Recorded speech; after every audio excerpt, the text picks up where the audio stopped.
Seri 3 Pelangi di Langit Singasari. Sepasang ular naga di satu sarang.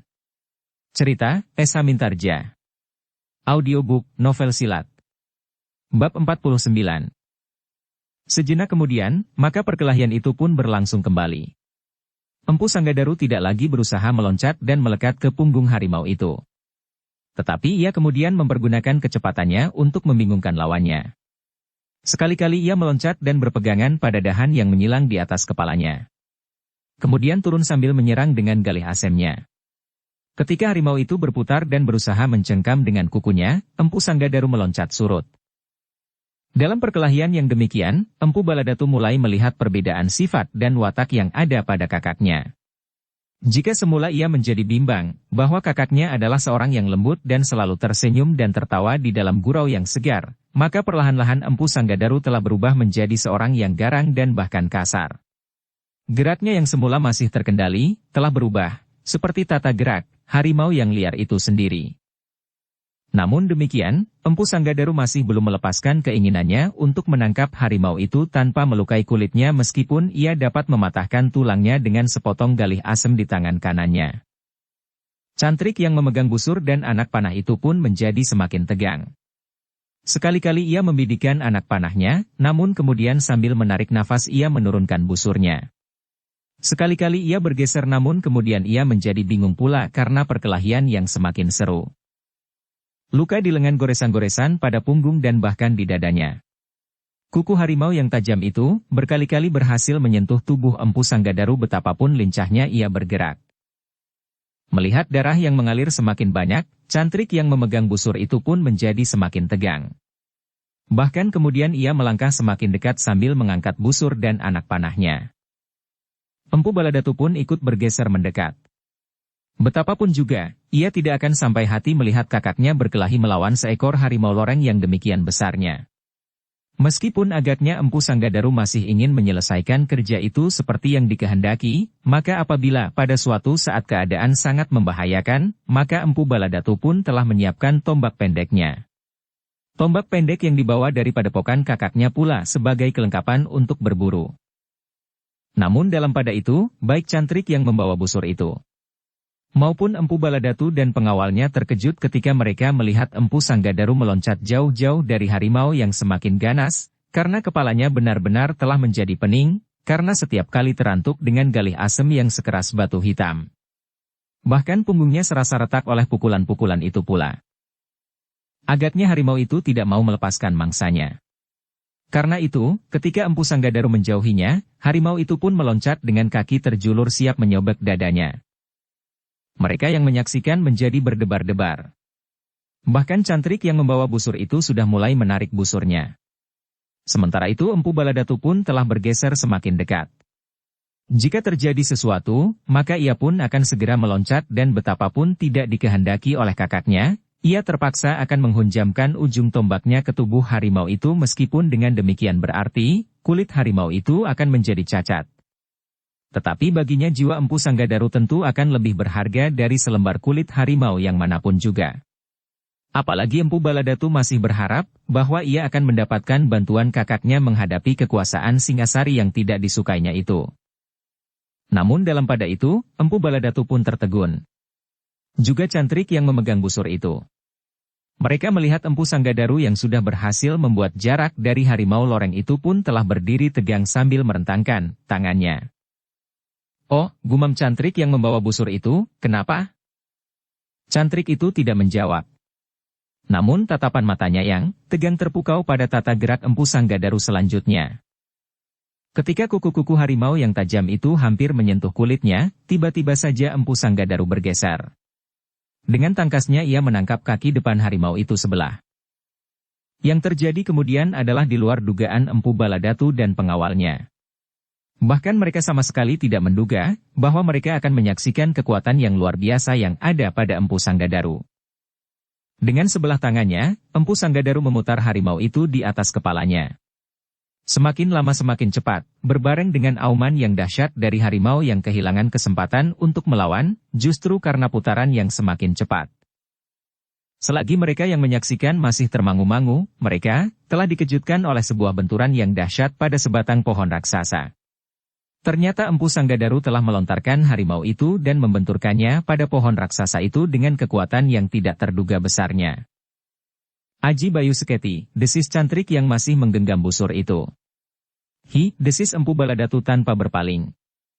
Ia masih mengagumi apa yang baru saja terjadi.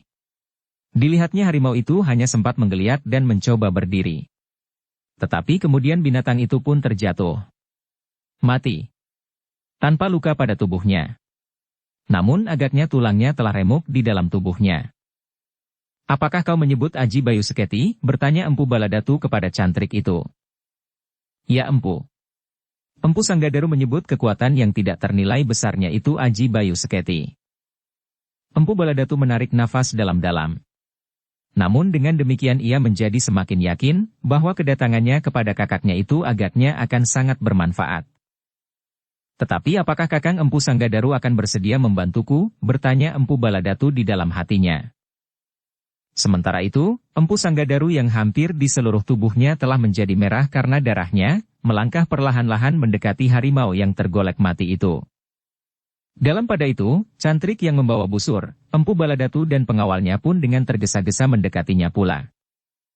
Tetapi sebelum mereka menyatakan sesuatu, mereka telah dikejutkan oleh suara tertawa pendek di balik gerumbul yang lebat di sebarang gelombang itu. Empu Sanggadaru yang masih terengah-engah pun memandang ke arah suara tertawa itu pula dengan kerut-merut di keningnya. Bahkan kemudian dengan suara yang dalam ia bertanya, "Siapakah yang berada di balik gerumbul itu?" Tidak ada jawaban. Namun suara tertawa itu masih terdengar berkepanjangan. Empu Sanggadaru yang masih dibasahi oleh keringat dan darahnya itu menjadi tegang. Bahkan tiba-tiba ia telah meloncat dengan loncatan yang panjang menuju ke gerumbul itu. Cantrik, Empu Baladatu dan pengawalnya tidak membiarkan Empu Sanggadaru pergi seorang diri. Mereka pun kemudian dengan tergesa-gesa berlari mengikutinya. Tetapi langkah Empu Sanggadaru segera terhenti. Bahkan ia pun kemudian melangkah surut sambil membungkuk dalam. Empu Baladatu dan pengawalnya menjadi heran. Tetapi Cantrik yang membawa busur itu pun segera mengetahui siapakah yang berada di balik gerumbul itu. "Ampun tuanku," desis Empu Sanggadaru sambil membungkuk dalam-dalam ketika dilihatnya dua orang anak muda berdiri memandanginya. "Siapa?" desis Empu Baladatu di telinga Cantrik. "Tuanku Ranggawuni dan tuanku Mahisa Cempaka." Hi, Empu Baladatu terkejut bukan kepalang. Ternyata ia telah bertemu muka dengan kedua anak muda yang selama ini menjadi sasaran keinginannya untuk mendesak kedudukan mereka. Namun dalam pada itu, Empu Baladatu pun mengangguk pula dalam-dalam seperti Empu Sanggadaru dan Cantrik yang membawa busur itu. "Hamba sama sekali tidak menyangka bahwa tuanku berdua ada di dalam hutan ini." "Aku tidak hanya berdua," sahut Ranggawuni. "Ya, maksud hamba bahwa tuanku sedang berburu dengan beberapa orang pengawal." "Aku berburu bersama Paman Lembu Ampal." Empu Sanggadaru mengerutkan keningnya. "Lalu, apakah tuanku hanya bertiga saja?" "Ya." Empu Sanggadaru menggeleng-gelengkan kepalanya. Katanya, "Bukan main tuanku. Sebenarnya tentu berbahaya sekali jika tuanku hanya pergi bertiga ke tengah-tengah hutan yang lebat ini." "Kenapa berbahaya? Aku sudah sering pergi berburu. Tetapi kehadiran tuanku tentu diikuti oleh sekelompok pengawal pilihan. Dan pemburu-pemburu yang lain sama sekali tidak akan berani memasuki hutan ini, karena di beberapa tempat terpancang tanda, janur kuning atau lawe wenang. Tetapi kali ini hamba sama sekali tidak melihat tanda apapun." Ranggawuni tertawa. Jawabnya, "Aku bosan dengan cara yang sama sekali tidak menyenangkan itu. Aku lebih senang berburu sebagai seorang pemburu. Namun ternyata bahwa kau adalah pemburu yang jauh lebih baik daripada kami bertiga. Beberapa saat yang lalu, aku masih memenangkan pertandingan berpacu mendapatkan binatang buruan. Tetapi kali ini agaknya aku harus mengaku kalah, karena kau sudah berhasil membunuh harimau itu dengan cara yang dahsyat sekali." "Ah, hanya suatu permainan kanak-kanak yang tidak berarti," jawab Empu Sanggadaru. "Sudahlah. Rawatlah luka-lukamu. Aku tahu bahwa luka-luka itu tidak akan memberikan pengaruh apa-apa padamu. Tetapi sebaiknya kau bersihkan dan kau obati. Bukankah kau mempunyai obat yang dapat menyembuhkan luka-lukamu itu dengan segera?" "Ampun tuanku. Hamba memang membawa obat-obat yang mungkin diperlukan dalam perburuan seperti ini. Ranggauni mengangguk-angguk. Namun kemudian dipandanginya Empu Baladatu yang termangu-mangu. Siapakah orang itu, Empu? Agaknya aku belum pernah melihatnya. Namun menilik wajahnya yang mirip dengan wajahmu, tentu ia mempunyai hubungan keluarga dengan kau. Ia adalah adikku tuanku. Ia datang ke padepokan hamba, dan agaknya ia ingin berburu di tengah hutan yang lebat ini, sehingga ia hamba bawa bersama hamba sekarang ini. Ranggauni mengangguk-angguk. Lalu ia pun bertanya pula. Siapakah namanya? Baladatu tuanku. Empu Baladatu. Ranggauni mengangguk-angguk. Sambil tersenyum ia bertanya kepada Empu Baladatu. Apakah kau tidak tinggal bersama kakakmu? Ampun tuanku, hamba tinggal di tempat yang jauh. Tetapi karena kerinduan hamba kepada satu-satunya saudara laki, maka hamba pun memerlukan menengoknya. Ranggauni tertawa. Katanya. Dan sekarang kalian berdua telah berburu di tengah-tengah hutan ini. Sungguh mengagumkan cara kakakmu menangkap harimau itu. Aku tahu, kakakmu adalah seorang yang suka sekali mengumpulkan kulit binatang buruan. Ia tentu lebih senang mendapatkan kulit yang utuh daripada yang telah cacat karena senjata. Itulah sebabnya, ia lebih senang membunuh harimau itu dengan caranya, meskipun ia sendiri telah terluka. Hamba tuanku. Empu Baladatu. Dan apakah kan juga ingin mencobanya? Ampun tuanku. Hamba sama sekali tidak berkemampuan apapun juga. Karena itu, hamba hanyalah sekedar mengikut di belakang. Ranggauni mengerutkan keningnya. Namun ia pun kemudian tersenyum. Kau kakak beradik memang suka merendahkan diri. Sikapmu tidak dapat mengelabui aku. Tetapi baiklah. Obatilah lukamu lebih dahulu. Aku akan melihat harimau yang telah kau bunuh itu. Empu Sanggadaru pun kemudian melangkah surut. Sementara itu Ranggauni dan Mahisa Campaka diiringi seseorang yang telah melampaui separuh baya, dan yang disebutnya Lembu Ampai itu melangkah mendekati harimau yang tergolek mati. Tuanku tidak berkuda? Bertanya Empu Sanggadaru tiba-tiba. Tidak, jawab Ranggauni. Empu Sanggadaru menjadi terheran-heran. Karena itu justru sejenak ia termangu-mangu memandang Ranggauni, Mahisa Campaka dan Lembu Ampal berganti-ganti. Kenapa kau heran? Bertanya Ranggauni. Tentu kau berpikir bahwa jarak antara istanaku di kota raja sampai ke hutan ini cukup jauh. Hamba tuanku. Empu Baladatu. Aku memang berkuda sampai ke hutan ini. Tetapi aku perintahkan para pengawalku pergi. Aku minta mereka menjemputku 2 malam lagi, sehingga aku akan berada di tempat ini 3 hari 2 malam. Oh, jadi tuanku baru hari ini juga mulai berburu. Agaknya kita tidak terpaut lama. Kau datang lebih dahulu. Empu Sanggadaru menjadi semakin bingung. Oh, ampun tuanku.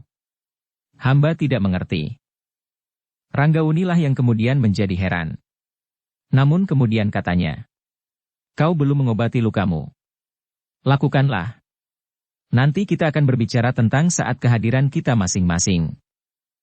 Empu Sanggadaru mengangguk dalam-dalam. Katanya, hamba tuanku. Hamba mohon maaf, bahwa hamba akan mengobati luka-luka hamba. Ranggauni dan Mahisa Campaka pun kemudian melangkah mendekati harimau yang terkapar mati. Nampaknya harimau itu benar-benar masih utuh. Hanya dari mulutnya mengalir darah dari dalam tubuhnya yang agaknya telah remuk. Bukan main, desis Ranggauni. Harimau loreng yang jarang terdapat. Terlampau besar bagi harimau biasa, desis Mahisa Campaka. Suatu keuntungan bagi Empu Sanggadaru meskipun ia harus mengalami luka-luka. Lembu Ampal berdiri dengan menyilangkan tangan di dadanya. Meskipun ia memperhatikan harimau itu pula, namun ia tidak kehilangan kewaspadaan, karena yang dikawal itu adalah orang yang sedang memerintah Singasari. Memang kadang-kadang kedua anak muda itu berbuat aneh sekali-kali mereka ingin melepaskan diri dari kungkungan jabatan. Oleh ketentuan-ketentuan yang menjemukan. Karena itu pulalah maka mereka kemudian telah pergi berburu dengan caranya, meskipun seperti yang dikatakan oleh Empu Sanggadaru adalah berbahaya sekali. Dalam pada itu, Empu Sanggadaru dibantu oleh cantriknya telah mengobati lukanya. Empu Baladatu yang menungguinya sempat bertanya. Apakah cara itu seringkali dilakukan oleh kedua anak muda itu? Mereka memang sering berburu, jawab Empu Sanggadaru. Tetapi tidak dengan cara ini. Cara yang sangat berbahaya dan kurang dapat dipertanggungjawabkan. Semua orang akan menyalahkannya jika terjadi sesuatu atas mereka. Empu Baladatu menarik nafas dalam-dalam. Tanpa disangka-sangka ia telah bertemu dengan kedua orang anak muda yang berada di puncak pemerintahan Singasari itu. Kesempatan seperti ini jarang sekali dapat aku temukan, berkata Empu Baladatu di dalam harinya. Sepercik keinginan telah menyala di dalam hatinya, untuk melakukan sesuatu atas kedua orang itu. Namun ia masih belum sempat berkata apapun juga dengan kakaknya. Jika saja kakaknya sependapat, maka kedua anak muda itu bersama seorang pengawalnya akan dapat diselesaikannya tanpa ada orang yang mengetahuinya. Masih ada 2 hari, berkata Empu Baladatu di dalam hatinya. Namun dalam pada itu, selagi perhatian Empu Baladatu terpusat kepada kedua anak muda itu, tiba-tiba saja ia terkejut mendengar Empu Sanggadaru bertanya. Jika Tuanku Ranggawuni dan Tuanku Mahisa Campaka tidak mempergunakan kuda di dalam hutan perburuan ini, jejak kuda siapakah yang baru saja kita ketemukan? Dan jika keduanya datang sesudah kita, siapakah yang sudah melukai binatang buruan di tepi belumbang itu? Empu Baladatu berpaling kepada cantrik yang membantu mengobati luka-luka Empu Sanggadaru. Agaknya cantrik itu pun juga berpikir tentang hal itu. Memang agak menarik perhatian Empu, berkata cantrik itu. Meskipun kedua anak-anak muda itu senang sekali bergurau, tetapi agaknya mereka tidak bergurau tentang masa perburuan mereka kali ini. Agaknya keduanya benar-benar tidak berkuda dan datang setelah kita. Agaknya keduanya menemukan kawan-kawan kita yang menjaga kuda-kuda kita, dan dari merekalah kedua anak muda itu mengetahui bahwa Empu sudah berada di arena perburuan. Mungkin juga demikian. Tetapi bukankah dengan demikian masih ada pertanyaan yang harus dijawab? Siapakah yang telah datang lebih dahulu dan berburu dengan kuda seperti yang sering dilakukan oleh Tuanku Ranggawuni dan Tuanku Mahisa Campaka? Cantriknya mengangguk-angguk. Desisnya. Itulah yang menarik. Bukankah selama ini kami belum pernah bertemu dengan orang lain yang berburu dengan cara itu, atau cara yang serupa dengan itu? Empu Sanggadaru termenung sejenak namun kemudian ia pun tertawa sambil berkata. Baiklah. Kita akan mendapat kawan lagi untuk berlomba dalam perburuan. Mungkin kita akan dapat mengatur waktu bersama untuk menentukan masa perlombaan yang menarik di daerah perburuan ini. Cantrik itu pun menyahut. Mungkin Tuanku Ranggawuni dan Tuanku Mahisa Campaka mengetahui siapakah yang telah mendahului kita.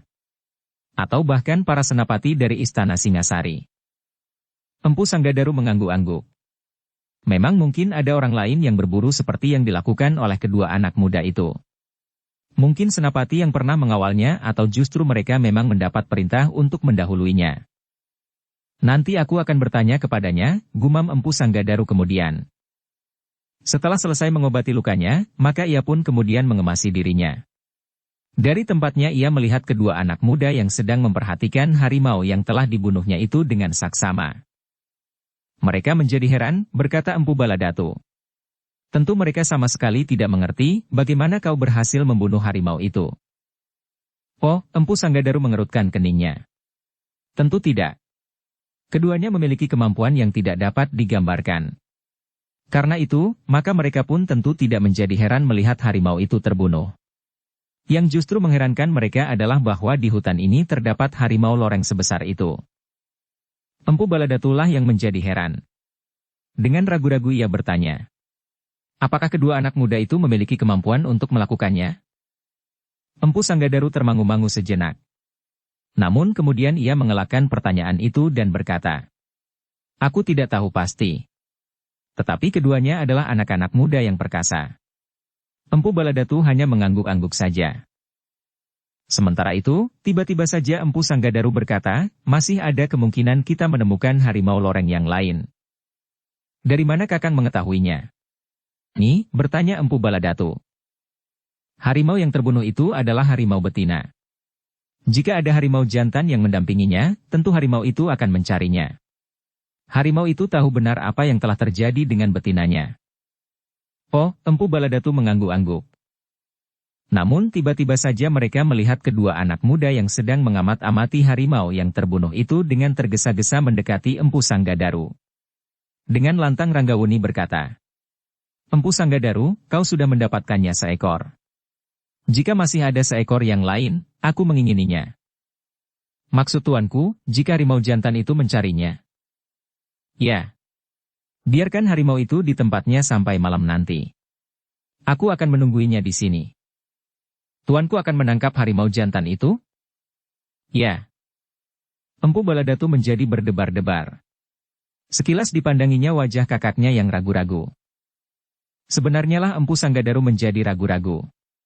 Sebenarnya ia ingin memperingatkan bahwa harimau itu memang berbahaya sekali, apalagi di malam hari. Tetapi jika ia berbuat demikian, maka jika kedua anak muda itu menjadi salah paham, mereka tentu menyangka betapa sombongnya ia. Bahwa sesudah ia berhasil membunuh harimau itu, maka ia menganggap orang lain tidak akan dapat melakukannya. Karena Empu Sanggadaru nampak ragu-ragu, maka Ranggawuni mendesaknya. Kenapa kau ragu-ragu? Aku inginkan harimau yang seekor lagi. Empu Sanggadaru menjadi semakin bingung. Namun dalam pada itu, Empu Baladatu berpikir lain. Kebetulan sekali jika anak muda itu berniat untuk menangkap harimau itu seperti yang dilakukan oleh Empu Sanggadaru. Bahkan ia pun kemudian bertanya. Apakah tuanku akan mempergunakan cara seperti yang dilakukan oleh Kakang Sanggadaru? Ya. Aku akan menangkap harimau jantan itu tanpa melukainya. Aku juga harus mempunyai kulit harimau loreng sebesar kepunyaan Empu Sanggadaru tanpa cacat. Di masa perburuan yang lampau aku telah memenangkan perlombaan. Saat kami berpacu menangkap binatang buruan, akulah yang pertama.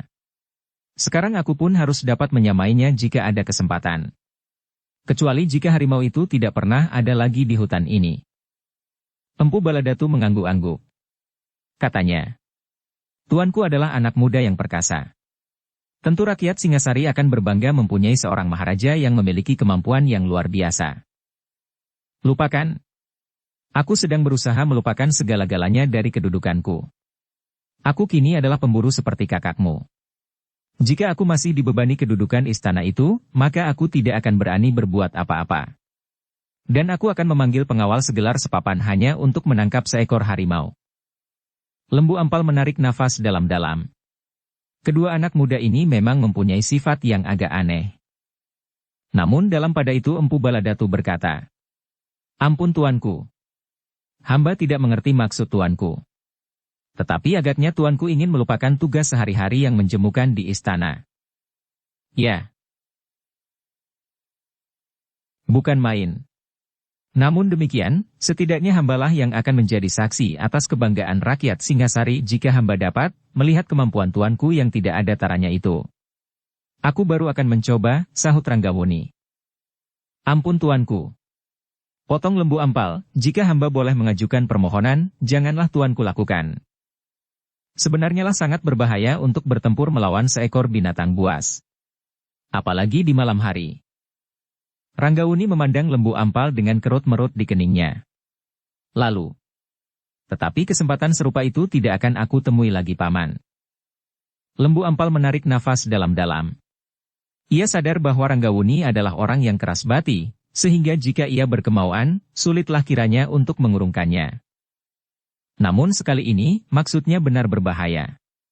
Bertempur dengan seekor harimau yang besar di malam hari. Paman, berkata Ranggawuni kemudian. Paman jangan cepat menjadi cemas. Harimau itu belum tentu ada. Tetapi jika ada, apa salahnya aku menjajaki kemampuanku? Tetapi tidak dengan seekor harimau loreng sebesar ini dan tanpa senjata.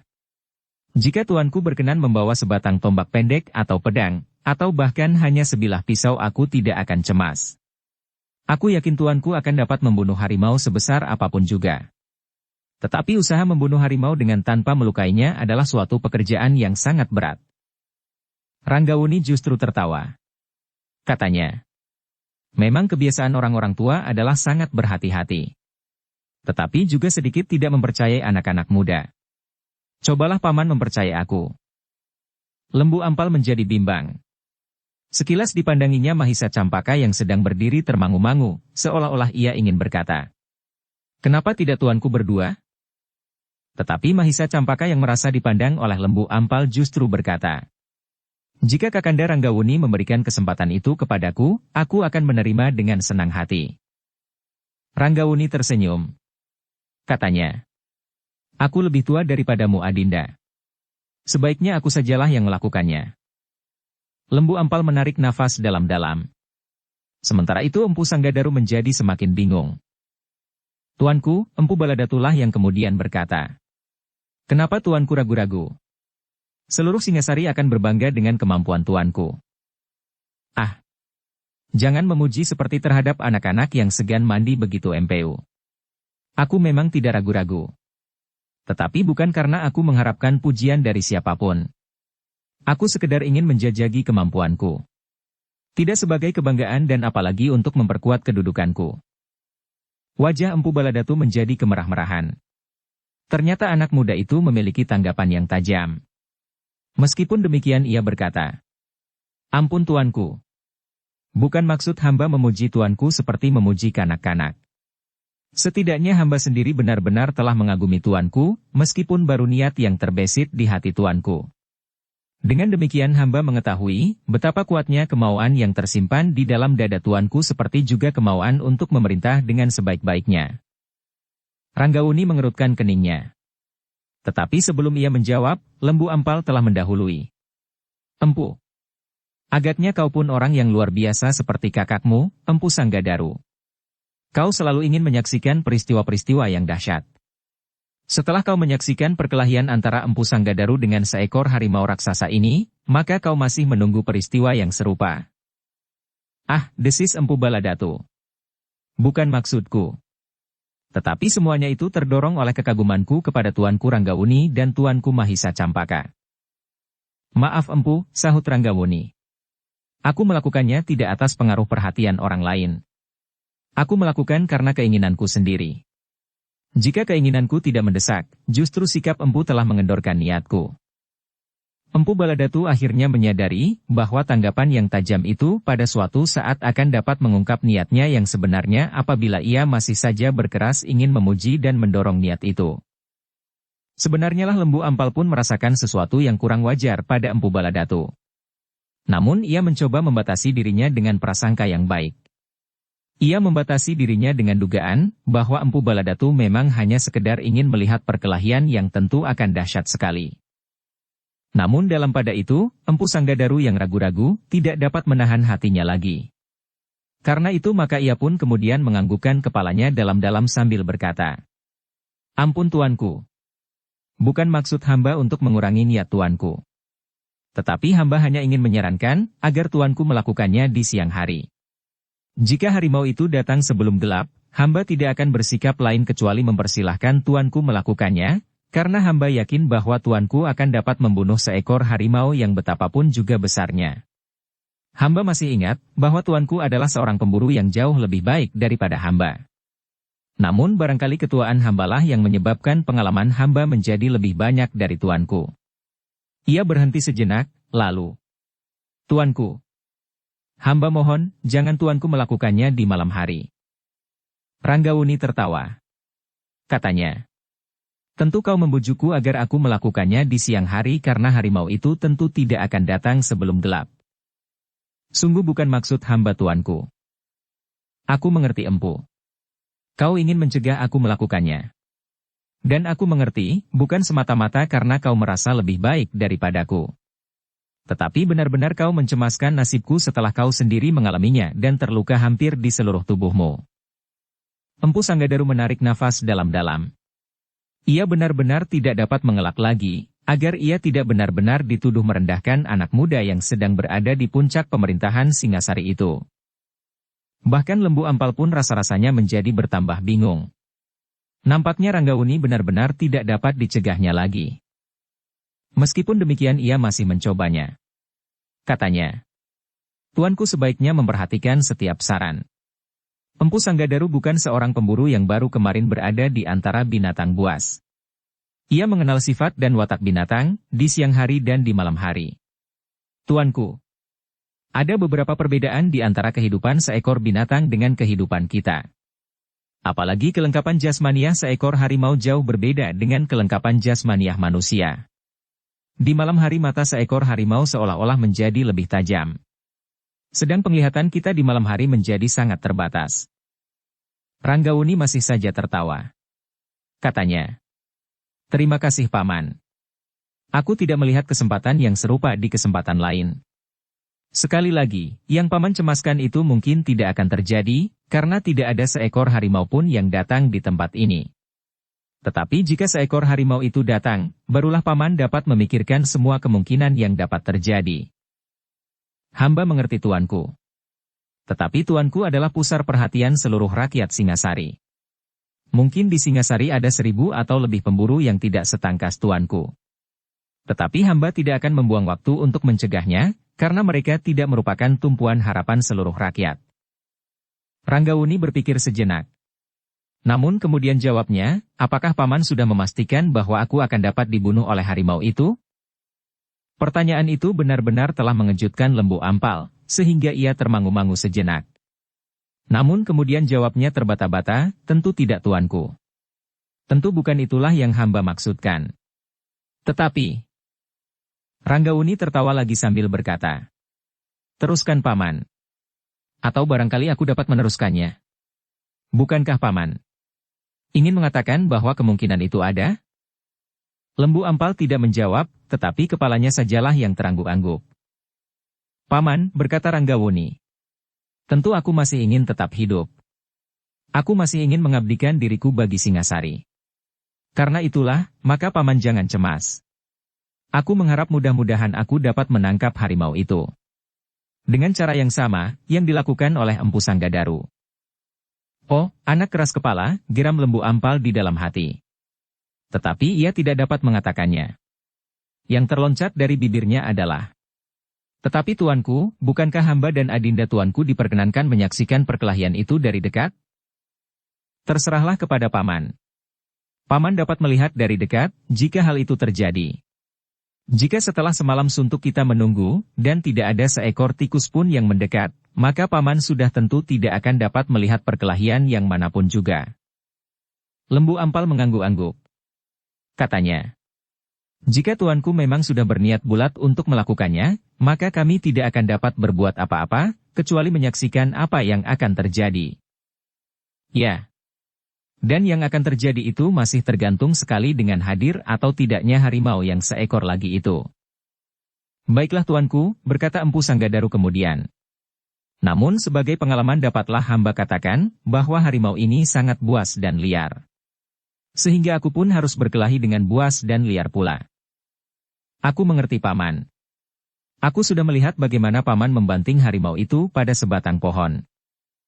Ya. Dan di siang hari semuanya itu dapat hamba lakukan dengan mudah. Tetapi hamba tidak tahu, apakah hamba dapat melakukannya di malam hari. Aku akan mencobanya. Sudahlah. Marilah kita beristirahat sejenak.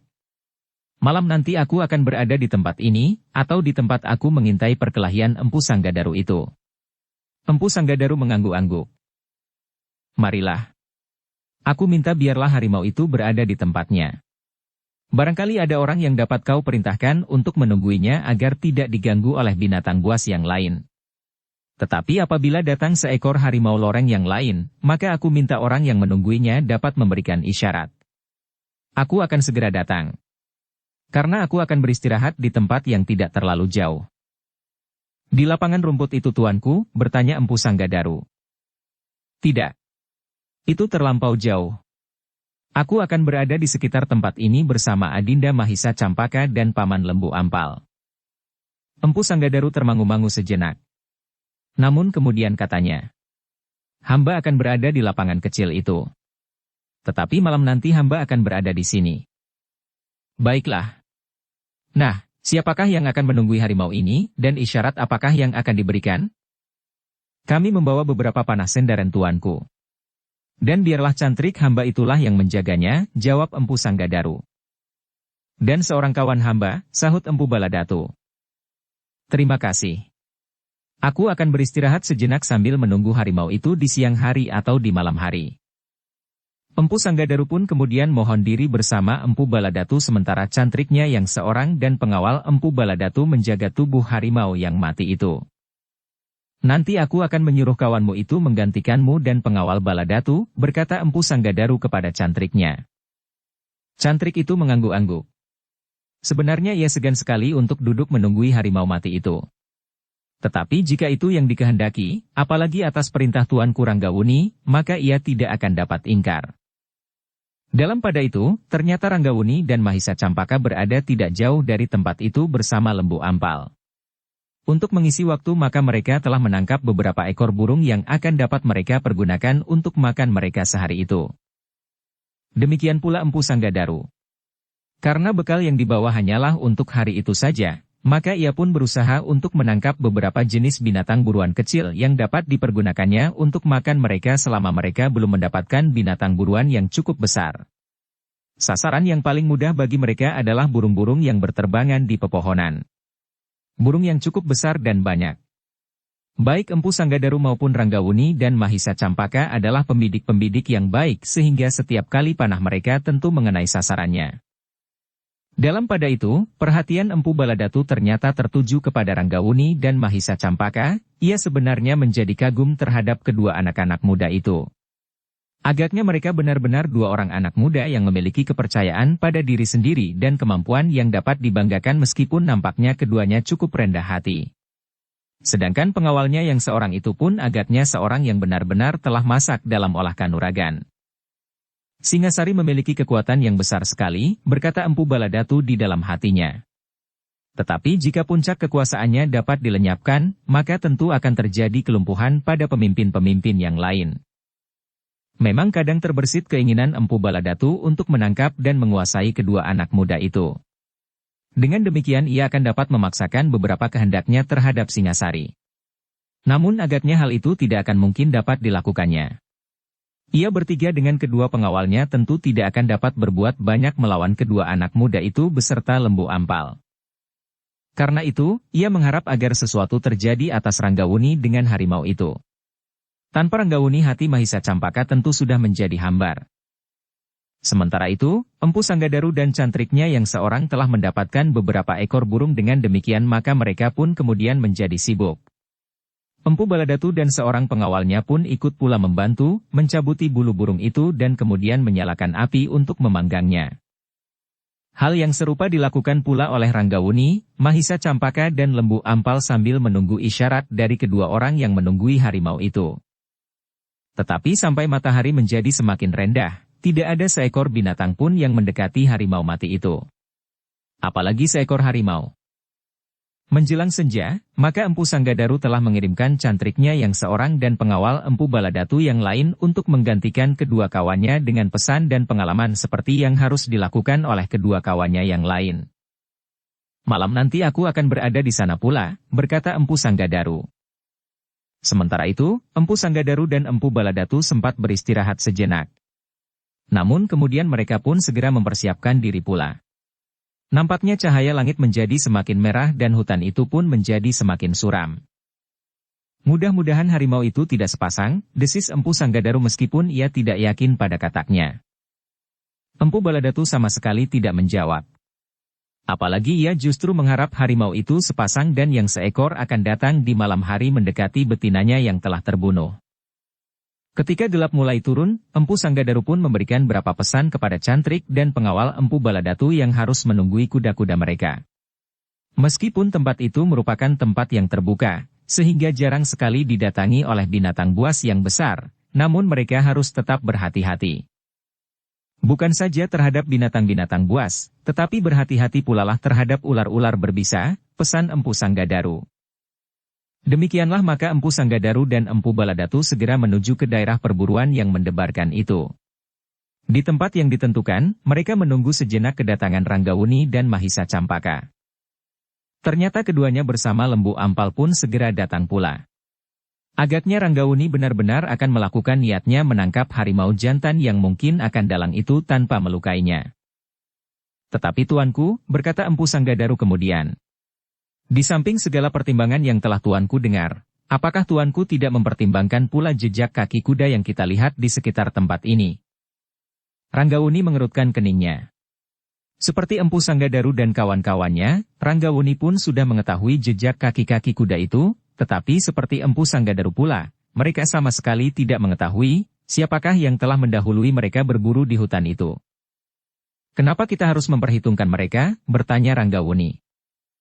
Jika mereka mempunyai maksud-maksud tertentu, Ranggawuni tertawa. Katanya, hutan ini adalah hutan yang terbuka. Tentu siapapun boleh berburu di sini. Dan orang-orang itu tentu pemburu-pemburu seperti kita. Mungkin mereka baru pertama kalinya berburu di hutan ini. Tetapi mungkin pula sudah beberapa kali, tetapi kita tidak pernah berada dalam masa perburuan yang sama. Empu Sanggadaru mengangguk-angguk. Agaknya Ranggawuni benar-benar tidak dapat dicegah lagi dengan cara apapun juga. Karena itulah maka harapan satu-satunya bagi Empu Sanggadaru adalah, bahwa tidak ada seekor harimau pun yang akan datang ke tempat itu. Dengan tegangnya, maka mereka pun kemudian mencari tempat persembunyian masing-masing menunggui bangkai harimau yang masih tetap di tempatnya. Mereka telah bersiap-siap mengusir binatang-binatang lain yang mendekatinya, selain seekor harimau loreng pula. Untuk beberapa lama mereka duduk diam sambil berangan-angan. Sementara itu, suara malam di dalam hutan yang lebat itu menjadi semakin riuh. Suara belalang, cengkering dan burung-burung malam bersahut-sahutan tidak hentinya. Sekali terdengar gonggong anjing hutan dan keluh burung hantu. Namun kemudian lamat-lamat terdengar aum seekor harimau. Mereka yang duduk mengintai bangkai harimau itu menjadi semakin tegang. Malam rasa-rasanya bertambah panjang dan kelam. Ketika mereka menengadahkan wajah mereka, tatapan mata mereka sama sekali tidak menembus rimbunnya dedaunan, sehingga hampir tidak sebuah binatang pun yang nampak. Malam yang kelam, desis Empu Sanggadaru di hatinya. Apakah dalam kegelapan semacam ini, Tuanku Ranggawuni akan bertempur melawan seekor harimau sebesar dan segarang harimau yang terbunuh itu? Ada semacam penyesalan yang melonjak di hatinya. Tetapi justru karena Empu Sanggadaru sama sekali tidak mengira bahwa Ranggawuni dan Mahisa Campaka hadir di tempat itu, maka ia telah membunuh harimau itu dengan caranya. Tetapi agaknya ia pun akan mempertimbangkan 3-4 kali lagi untuk melakukannya di gelapnya malam seperti malam itu. Sejenak mereka masih menunggu. Tetapi ia tidak bertanya lagi. Di siang hari mereka kadang-kadang mendapatkan pertanda bahwa seekor harimau berada di dekat mereka. Jika di udara, tidak ada burung yang berterbangan dan tidak ada seekor kera pun yang nampak di pepohonan, maka seseorang harus berhati-hati. Jika tidak seekor harimau, maka yang ada di sekitar tempat itu adalah seekor ular yang besar. Tetapi di malam hari, mereka tidak melihat pertanda itu di mana burung-burung dan kera sudah berada di sarang masing-masing. Namun dalam pada itu, selagi mereka berangan-angan rasa-rasanya angin bertiup semakin dingin. Sesuatu yang tidak mereka ketahui sebabnya, serasa telah meraba bulu tengkuk. Tetapi agaknya Ranggawuni cepat dapat menangkap firasat itu. Bahkan ia telah mengambil suatu kepastian, bahwa seekor harimau sedang mendekati bangkai harimau di pinggir belumbang itu. Sejenak kemudian, maka mereka yang berada di sekitar hutan itu pun menjadi berdebar-debar. Seperti firasat yang telah menyentuh perasaan Ranggawuni, sebenarnya lah seekor harimau dengan ragu-ragu sedang mendekati bangkai harimau yang sengaja dibiarkan di tempatnya. Ranggawuni bergeser setapak, lapun kemudian bersiaga. Masih ada kemungkinan lain, kecuali pasangan harimau itulah yang telah berusaha mencari betinanya yang tidak kembali ke sarangnya. Empu Sanggadaru dan Lembu Ampal menahan nafas. Mereka tidak mempunyai cara apapun untuk mencegah Ranggawuni.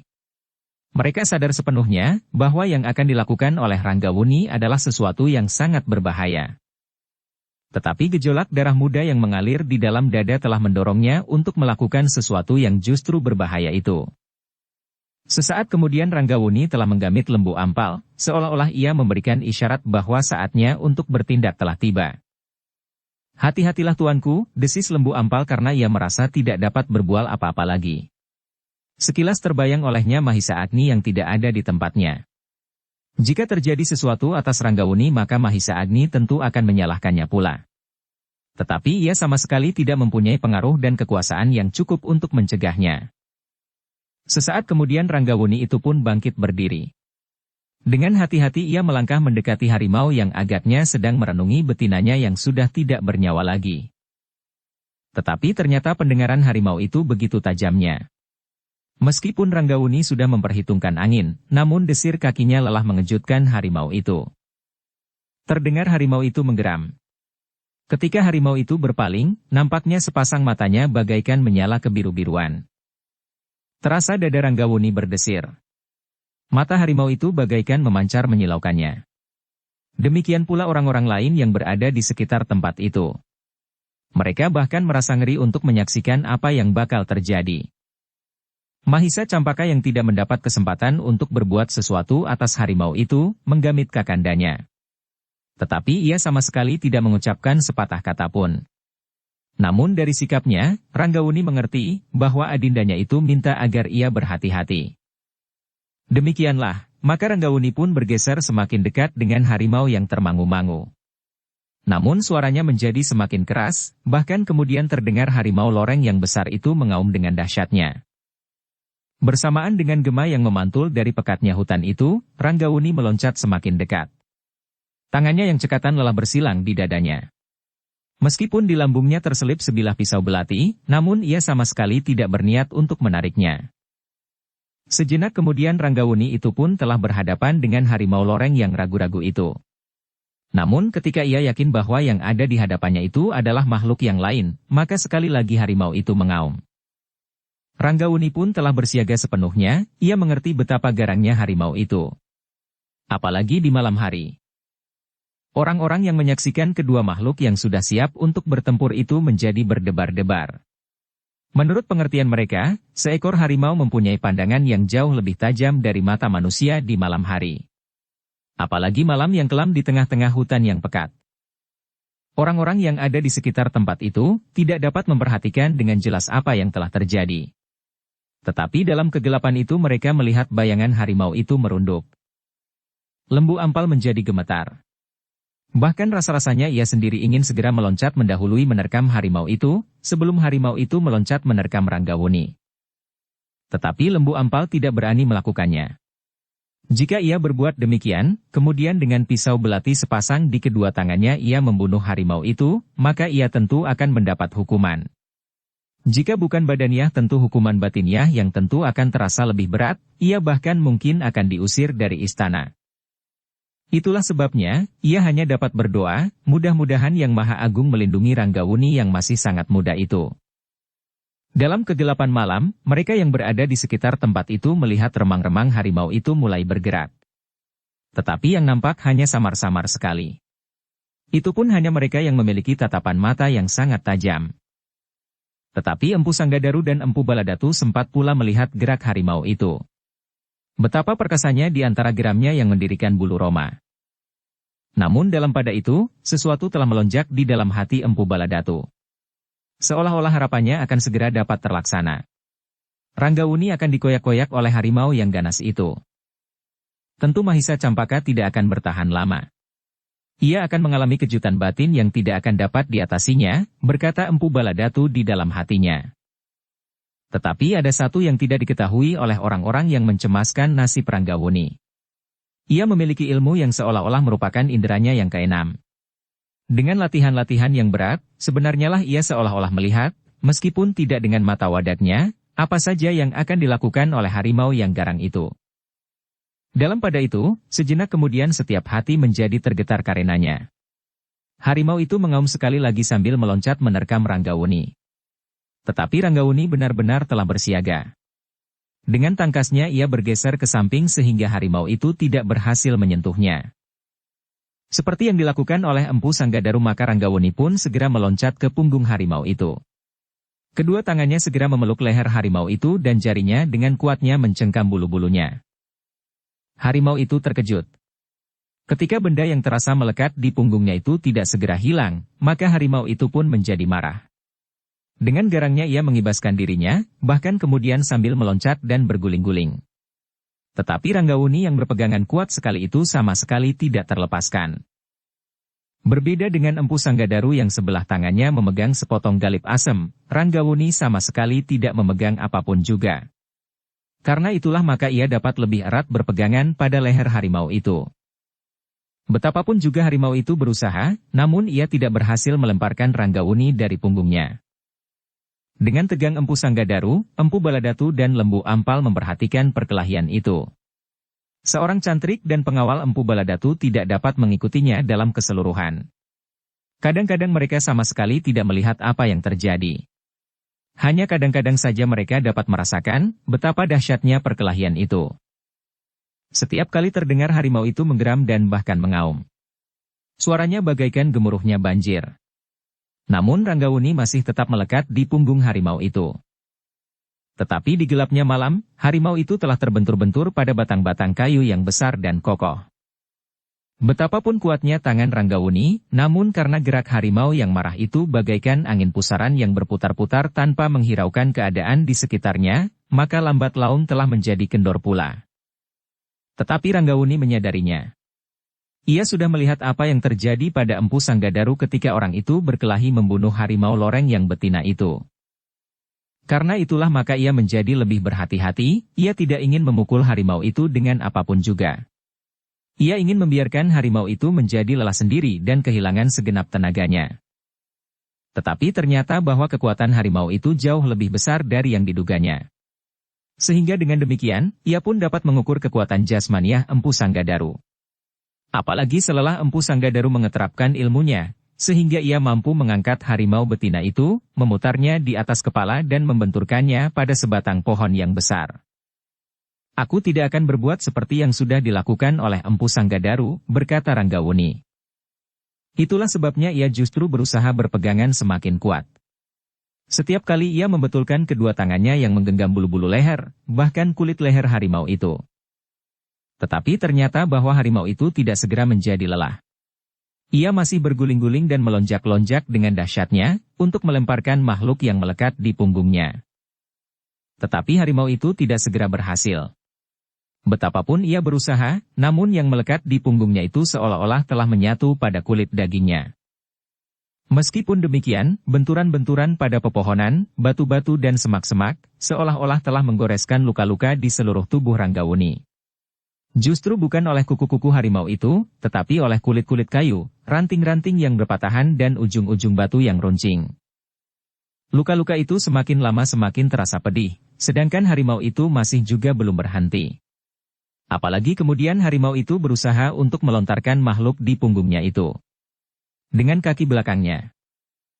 Ranggawuni akhirnya menyadari bahwa ia tidak akan dapat bertahan dengan caranya. Harimau itu masih tetap kuat dan tangkas, seakan-akan tenaganya sama sekali tidak berkurang.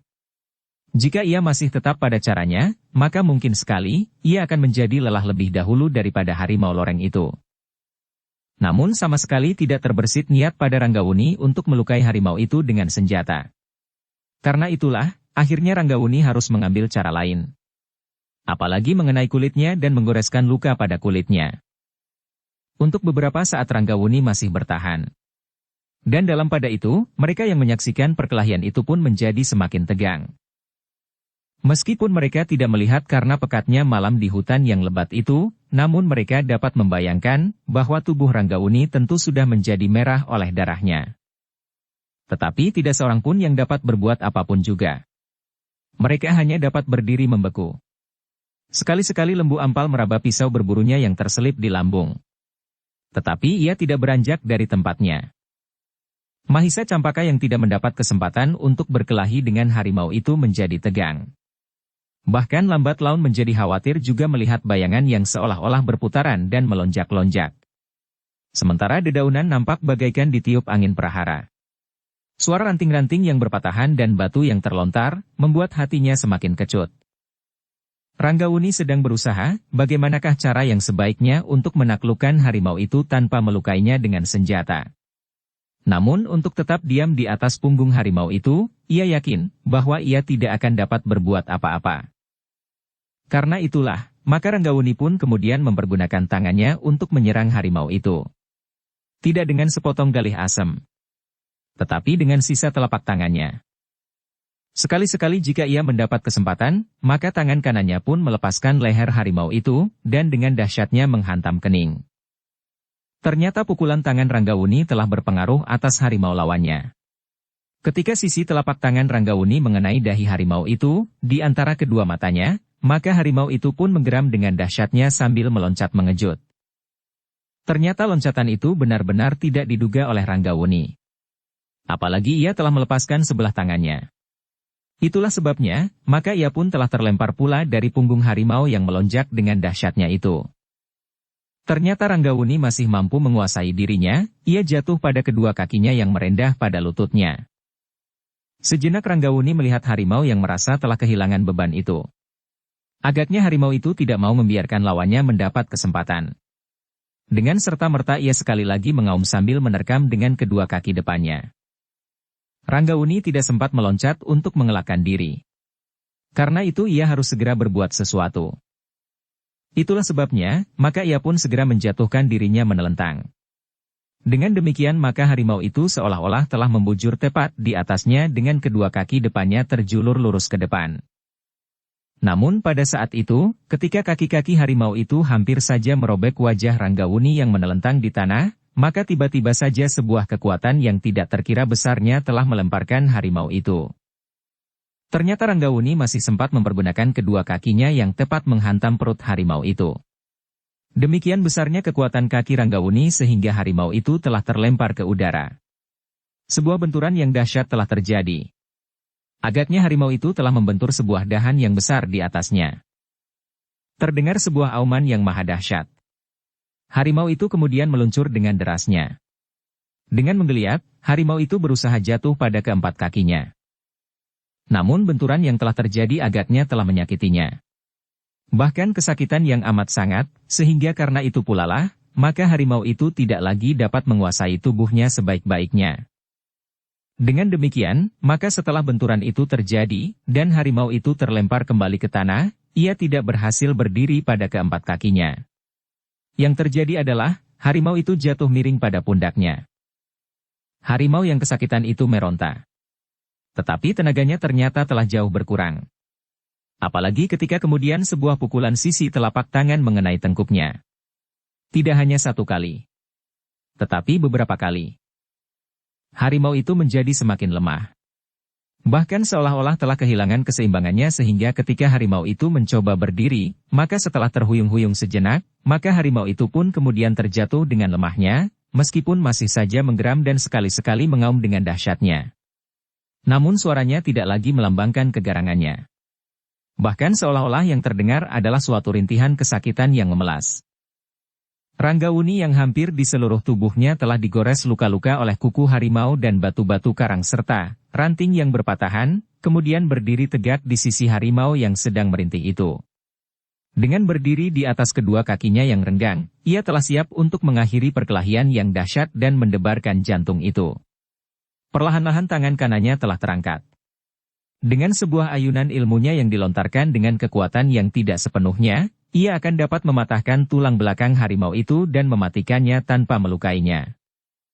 Sementara itu, orang-orang yang menyaksikan perkelahian itu telah berdiri mematung. Bahkan nafas mereka seolah-olah telah berhenti mengalir. Mahisa Campaka, Lembu Ampal, Empu Sanggadaru dan Empu Baladatu yang memiliki ketajaman penglihatan melampaui manusia biasa, dapat melihat meskipun hanya remang-remang apa yang telah terjadi.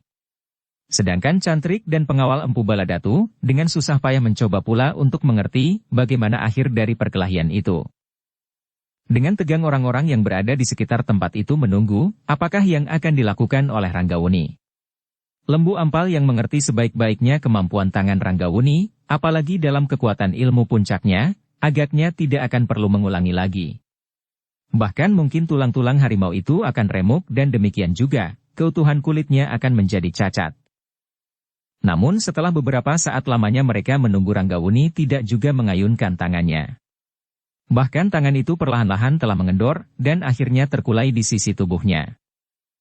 Lembu Ampal menjadi cemas melihat sikap Ranggawuni itu dengan serta-merta, hampir di luar sadarnya ia berlari-lari mendekatinya. Dengan suara yang tinggi ia bertanya. "Ampun tuanku, apakah yang telah terjadi sebenarnya?" Ranggawuni berpaling. Di dalam kegelapan malam, ternyata ketajaman penglihatan mata hati Ranggawuni dapat melihat kecemasan yang sangat di wajah Lembu Ampal. Meskipun tidak begitu jelas, namun Lembu Ampal melihat dan mendengar Ranggawuni tertawa perlahan. Namun suara tertawanya itu telah membuat hati Lembu Ampal menjadi tenang. "Paman," berkata Ranggawuni, "aku telah melumpuhkan harimau itu tanpa melukai kulitnya." "Iya, ya tuanku. Tetapi ternyata aku tidak dapat membunuhnya." "Kau dengar harimau itu merintih?" Lembu Ampal menarik nafas dalam-dalam. Jawabnya, "Hamba tuanku. Hamba mendengar." Aku ingin harimau itu tetap hidup. Aku akan membawanya kembali ke istana dan jika kita berhasil mengobatinya, maka ia akan tetap hidup meskipun di dalam kandang besi. Oh, lembu ampal menarik nafas. Bagaimana jika harimau ini segera pulih kembali? Bersambung ke bab 50. Dukung kami dengan subscribe, follow, like, komen dan share. Terima kasih.